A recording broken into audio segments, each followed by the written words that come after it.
Your mother is always with you. She's the whisper of the leaves as you walk down the street. She's the smell of bleach in your freshly laundered socks. She's the cool hand on your brow when you're not well. Your mother lives inside your laughter. She's crystallised in every teardrop. She's the place you come from. She's your first home. She's the map you follow with every step that you take. She's your first love and your first heartbreak. Nothing on earth can separate you. Not time, not space, not even death will ever separate you from your mum.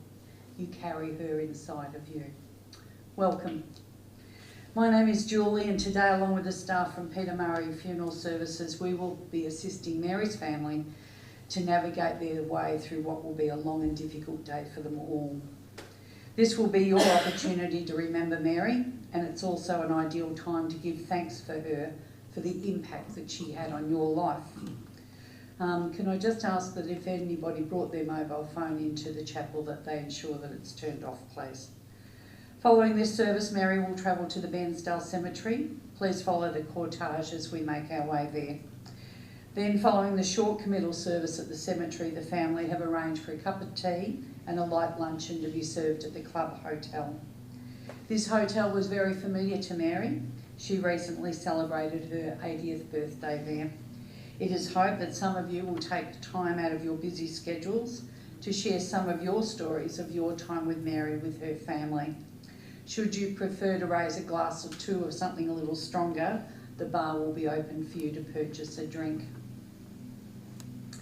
In her name and in her honour, we acknowledge her family and descendants. Mary was a loved daughter to Harry and Eileen Raybould, and a very much loved sister to John and Jane, a loved mum to Leonard, Kerry and Dawn, and a loved mother-in-law and family member to Bill. She was a loved nan to Rachel, Nicole, Ashley, Tegan, Cassidy, Leonard and Madison. Mary was a great-grandmother to 14 and a great-great-grandmother to 1. What a legacy she leaves to our community. And of course we acknowledge Pop Pop or George. There is something special about being from a small regional town in far east Gippsland. We get to know our neighbours, they us, and in general, we look after each other. To all of Mary's family and friends who visited her, made phone calls or brought flowers, thank you. Another benefit of a small town is that we have access to local social and health services that know who we are personally. The family would like to publicly thank all the staff, not just the medical team, but the entire team at Lakes Healthcare. Thank you. And to the staff at the oncology unit, what wonderful people they are. Your care, kindness and professionalism was not unnoticed by the family. Thank you. And to the angels that walk amongst us, the team at Palliative Care. Thank you seems inadequate. The family so appreciated your calming presence in their home, and to the staff here at Peter Murray's, thank you for your compassion and your understanding. Mary was important to you all in different and very special ways, and so today you've taken time out of your busy schedules to come together as one to share in the celebration and the story of Mary's life and to acknowledge the rich contribution that she made to your life. That's the reason you attend today. In the past week, there has been time for expressing your sorrow since Mary's passing and for comforting those who were closest to her. And during that week, you've also found the time for remembering her life. Today is an extension of that process of remembrance. Our thoughts today are particularly with her family, but also of all the other people who have, over the years, been important to Mary. The students that she attended school with in remote Nowanawa, the thousands of passengers that arrived home safely in her taxis, her neighbours in McLeod Street and at Clifton Waters Village, and again the thousands of people that she shared time with and chatted to on her bus, and more recently the other people that shared her journey with the oncology unit. It is our duty today, to Mary today, to recall her essence and think about who she was and how she presented to the rest of the world. A young mum who worked very hard to make sure that her children would have the very best start in life. A mentor. Her daughter and her granddaughters were so proud to be in her company. She was a nan that was well respected and relied upon. She was an organiser, tidy, clever, clean, and she would tell all of those around her while she was cleaning that OCD had taken over. And Mary was independent, and at times she was described to me as quite bossy. Mary Eileen Raybould was born on the 15th of December 1945 at Broomsgrove in Fairfield in England. She was the youngest of 3 children born to Eileen Beatrice Niewas and Harry Stanley Raybould. Mary joined an older brother John and a sister Jane. Mary's formative years in the United Kingdom were a terrible time in our history of the world. Just at the end of the Second World War, Britain faced tough economic times and the rebuilding not just of the UK, but of entire Europe. Mary's parents made the decision to emigrate to Australia, leaving behind all that was familiar to them. The voyage aboard the SS Otranta took 6 weeks. Men and women were housed in different accommodation on board. The Raybould family sailed into Australia via Fremantle and then on to Melbourne, arriving in May of 1950. Mary was 5 years old. The family were allocated a week in a hostel and then they were placed on a train to Lakes Entrance. The family set up a caravan and a tent on the banks of the Nowanawa. It was here that they made their home for many years. Mary's father Harry would now work as an apiarist. Mary attended the Nowanawa State School and then the Orbost High School. As a young teenager, Mary met a local man who was working in the timber mills. His name was Leonard Adams. Mary and Leonard married in 1961, and in the same year they welcomed their first child, a son Leonard, always known as Len. In time, 2 daughters completed the family, Kerry and then Dawn. Life for a mill hand is difficult. You need to move for work, and that normally means that your family moves with you. Dawn recalled that they went to many schools in Ensay, Morwell, Bairnsdale West, Lucknow. She said every time they just seemed to settle in somewhere, they would be off again. It was with sadness that the marriage between Mary and Leonard dissolved and they went their separate ways in 1979. Mary was now working driving taxis in the Bairnsdale area for the Kenworthys. Her first vehicle was a black and white Valiant. She was well known and well respected. Mary would remain with the taxi company in many guises for about 14 years. A change in pace would see Mary now driving buses, in particular the Painesville bus. She became a regular, the locals knew her. She was a font of knowledge and it suited her well. One evening, treating herself to dinner, Mary was at the Commercial Hotel. There, minding his own business, was a local bachelor called George Stewart. Mary came over to his table and introduced herself. Well, she must have done something right, because that was the start of a 40-year romance and partnership. George not only found the love of his life, but he was also welcome in the homes of Mary's children, and Pop is a loved grandfather. George was working for Overy Motors and Mary driving the bus. They made their home at 248 McLeod Street, and together they've had a good life. George was a golfer, Mary was not, so he would have some alone time. George was a punter and Mary was not. However, that leads us to a little story that George told me. Each Saturday, George would sit down and study his form guide, write down his bets and go to the TAB. This particular day, he studied the guide thoroughly. Having something else to attend to, he asked Mary if she could put the bets on for him. He handed over the money and the bets. While Mary was at the TAB, not knowing the front end of a horse from the other, she got a mystery trifecta bet and won $4,000. A lot of money back then and a lot of money now, George. After 14 years of driving the bus, Mary retired and it was now time for herself, George and the family. School holidays were often spent with the grandchildren, and beach holidays, combined with golf for George, was the annual highlight of their trip to Merimbula. Mary was always a good provider. The fridge always had food ready to prepare. A pot of stew was always on the go, and you never went hungry when you sat at her table. There were friends to have a sneaky shardy with. There was Margie and Roma or Pam, and there was always a family occasion to attend to. Last December, Mary celebrated her 80th birthday in style. Some of the photographs that you'll see later today were taken on that night. Mary Adams, a lady who worked hard to provide a good home for her children, a lady who loved her family to bits, passed away just as she wanted to, surrounded by music, by love and family, on the 11th of May 2026. The philosopher Cahill Gibran once wrote, "The mother is everything. She is our consolation in sorrow, our hope in misery, and our strength in weakness.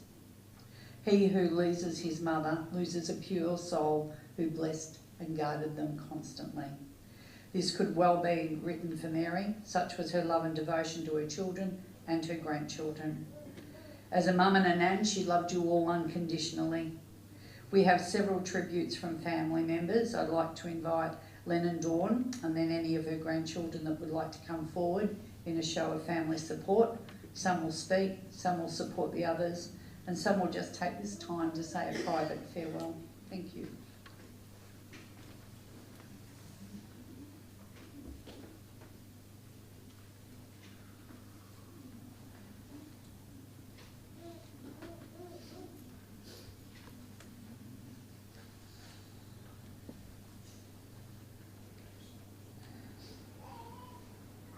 So bear with me, everyone. I'll be reading for Leonard. To start off with, to my mum. The love that you have shown me throughout the years is something that I cannot explain. But your love is a feeling that will always remain in my heart. You gave me a shoulder to cry on through good times and bad times. Your wisdom will always guide me through every step of my life. There will never be a mum like you, and I thank you for all that you have done. You gave me strength when I was weak and gave me confidence when I felt like I could not speak. No matter how old I get, I will always be your golden boy, and our bond will never be undone. I love you, Mum.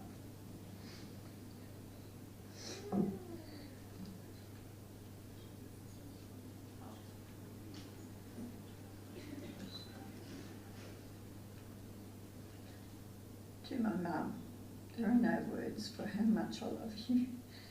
You're my rock, and I don't know what life would look like without you. In it every day. We've known each other for 61 years, and I've spent almost every day together. And if we didn't see each other, we'd be on the phone. You've helped me with my kids and my grandkids, and you were time I felt pregnant, even when it wasn't expected. You've passed down so many of your traits to me, especially your OCD, but most importantly, how to protect the ones I love most. One of my good memories of Mum and I was one morning we walked outside. We'd been on the booze the night before at the pub. We walked outside and thought, well, we left the car at the pub. So we called the pub to check, but they didn't have it. So we called the cops and they asked, was the car locked? And we said, it didn't lock. And then they asked us, were the keys in it? And we said, you didn't need keys. And they said, did it have any petrol in it? And we said, the petrol gauge didn't work. So then they said, did they push it away or drive it? Anyway, they found it in Lakes on a corner with the doors open, and we went down with some petrol and got it back. So, but it was quite funny, Mum and I thought it was quite funny. And it was the Red HQ? That was like, yeah, the Red HQ, that's it. We got it back. So, and we laughed. We thought it was great. Little add to that, on the way home, the cops had a breatho out and they breathoed Mum and she was over .05 and they said, they told her, go home and don't drive again. Mum, my heart is broken and I don't know what I'll do without you. We just had such good times together. We went to Melbourne on trips where we got too drunk. We took the kids to Maroonville and got so drunk we forgot they were in the creche. They said our names that many times to come and get them. We got them in the end. We went on ships on the ocean. We just done everything together, and I just love her, and I just don't know what I'm going to do without her.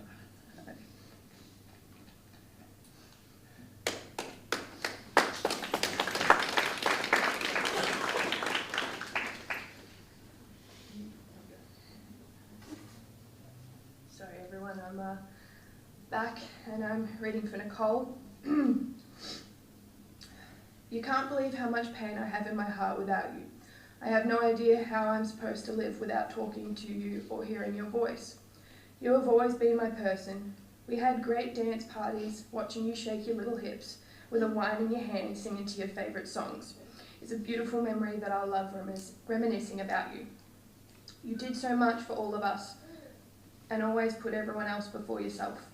You were a fighter all of your life. My nanny, I have so many memories of you I could write a book. You were a strong, beautiful, perfect queen. That's why I named your little Lily Mary after you. My babies and I have been the luckiest people to have had such an amazing person to look up to. No goodbye will ever feel big enough for someone so loved. Thank you for being our safe place, our guidance, and the heart of our family. I love you so much, Nanny. I can't wait to be in your arms again.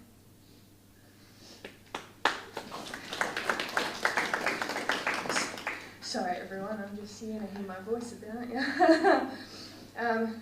This is mine. Dear Nan, you've always been my #1 supporter. You've always told me I was destined for bigger and I believed I would achieve it. But the truth is, no matter how hard I've worked, you were the one helping me. Without you, I wouldn't have had the life I had. You didn't just support me emotionally, but in every aspect of my life. You were the reason I was able to see and do so much and have so many experiences. From my earliest memories, you've always been there. From the sleepovers every Thursday night, accompanied by roast dinners, and the Friday school drop-offs while Mum worked. When you'd pick me up from school and have chicken rice waiting for me. And even once I started high school, you were always there. You've been a part of all my proudest moments and bragged to everyone along the way. Even when I wanted to give up and quit, you've been strong and stern, pushing me forward.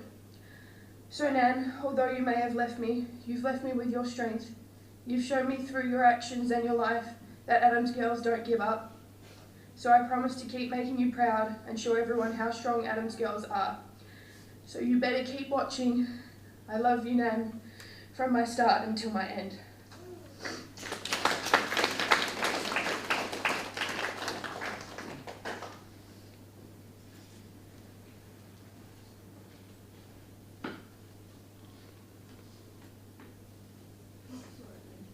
Good job.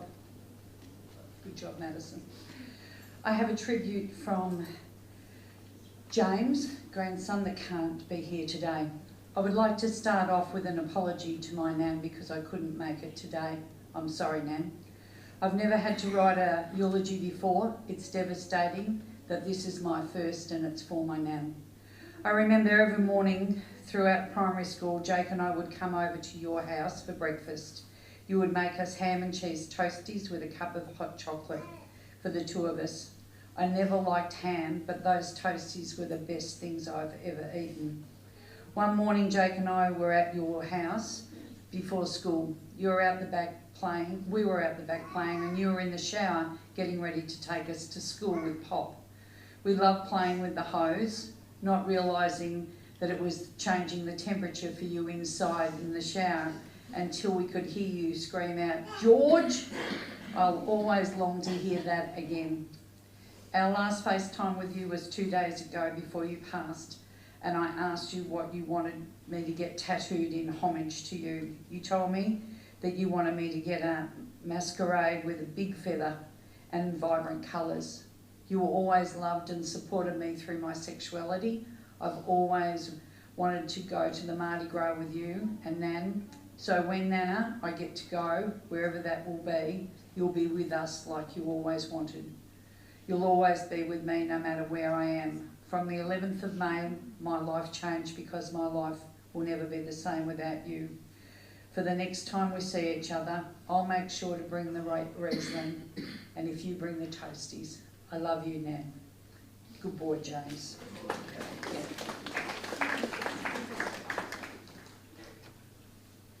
Let's take a moment to reflect on the life of Mary as you knew and loved her. While the music is playing, we'll show you images of Mary. Some of the photographs show a young Mary, somebody with little or no cares, some of a young woman newly in love, some of a mum and a nan all in good and happy times. Allow the music to bring forward your own memories of Mary. It was once said that while we're living life, we don't realise we're making memories. We think we're just having fun. Please sit back, watch and enjoy.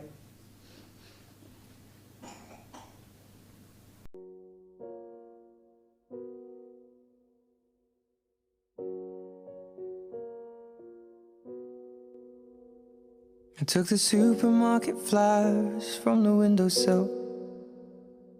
I threw the day-old tea from the cup. Packed up the photo album Matthew had made, memories of a life that's been loved. Took the get-well-soon cars and stuffed animals, poured the old ginger beer down the sink. Dad always told me, don't you cry when you're down, but Mum, there's a tear every time that I blink. Oh, I'm in pieces, it's tearing me up, but I know a heart that's broke is a heart that's been loved. So I'll sing hallelujah. You were an angel in the shape of my mum. When I fell down, you'd be there holding me up. Spread your wings as you go. When God takes you back, He'll say hallelujah, you're home.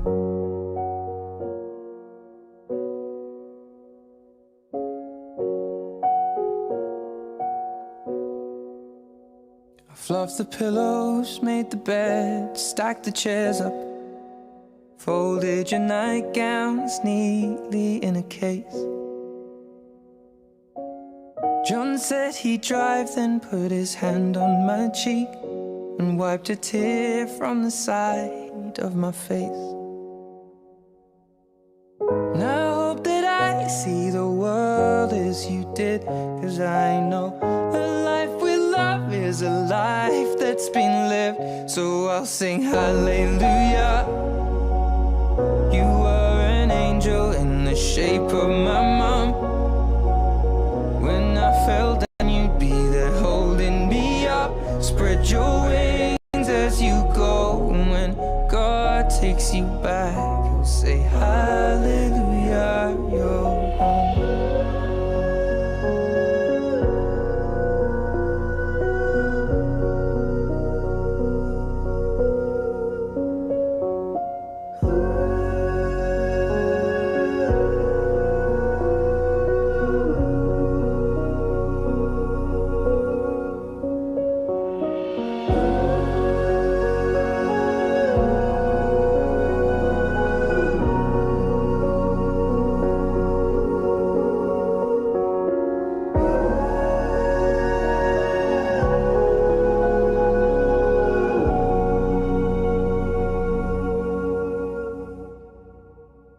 Hallelujah.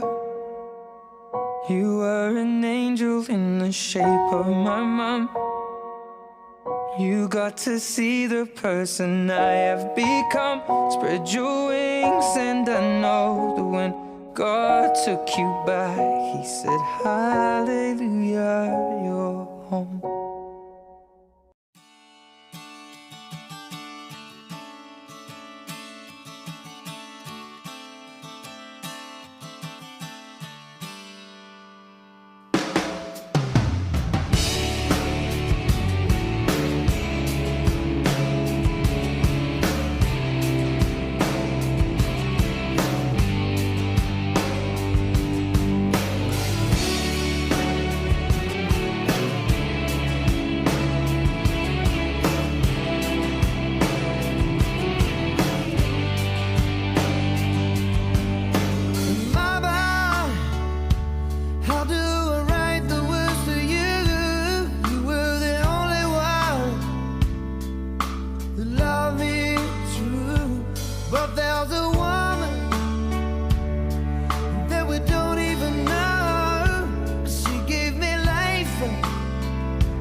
Like a bad childhood dream, a B-movie actor on the black and white screen.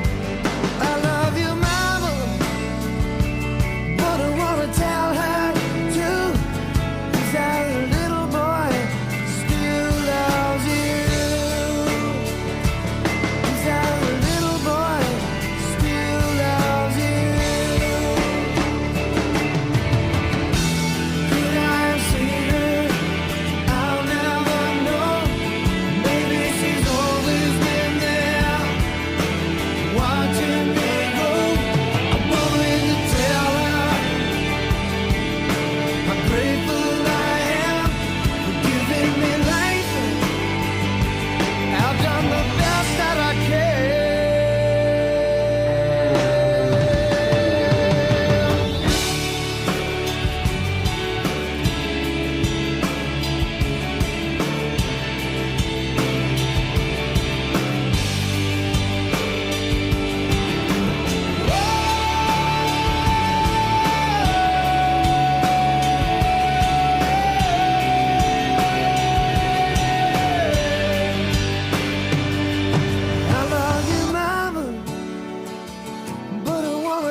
A little boy still loves you.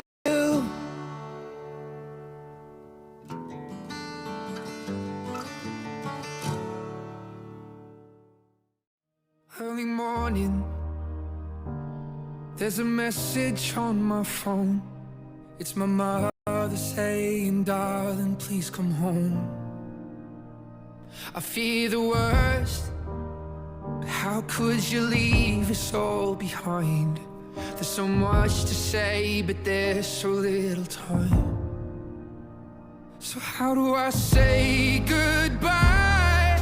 Someone who's been with me for my whole damn life.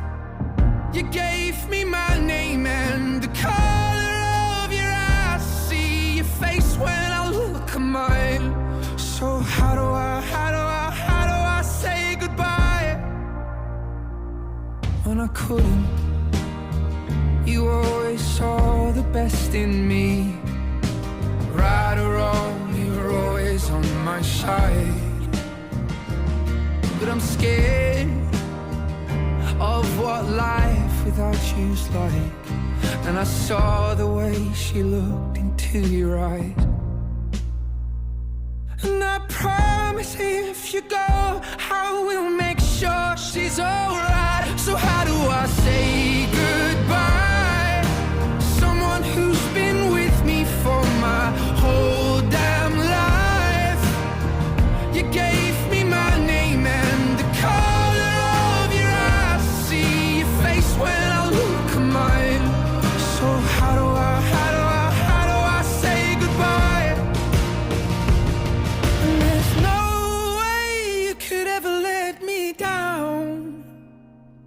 Gonna steal some time and start again. You'll always be my closest friend. And someday we're gonna make it out.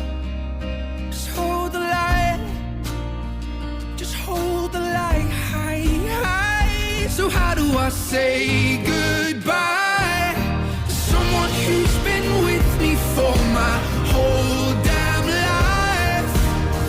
You gave me my name and the color of your eyes. I see your face when I look at mine. So how do I say goodbye? So how do I say goodbye?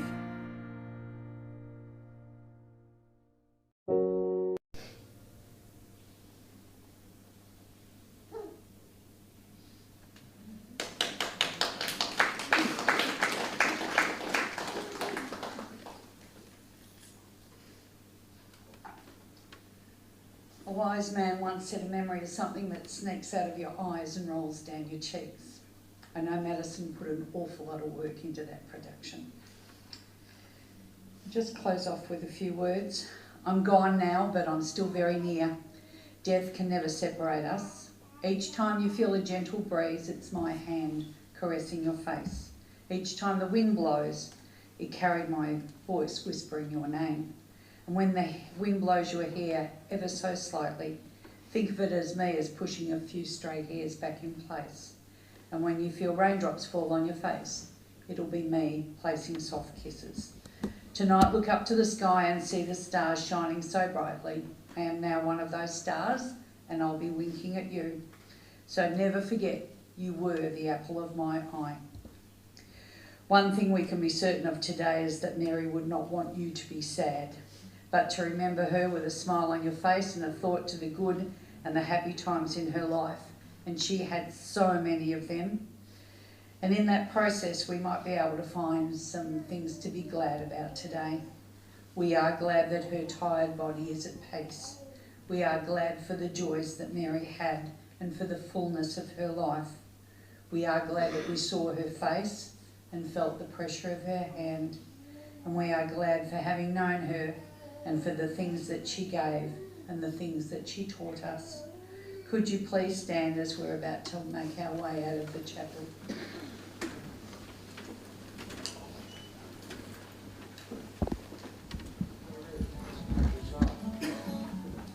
Okay, where 1, 2, 3, 4. Busted flat in Baton Rouge, heading for the train. Dealing with feeling every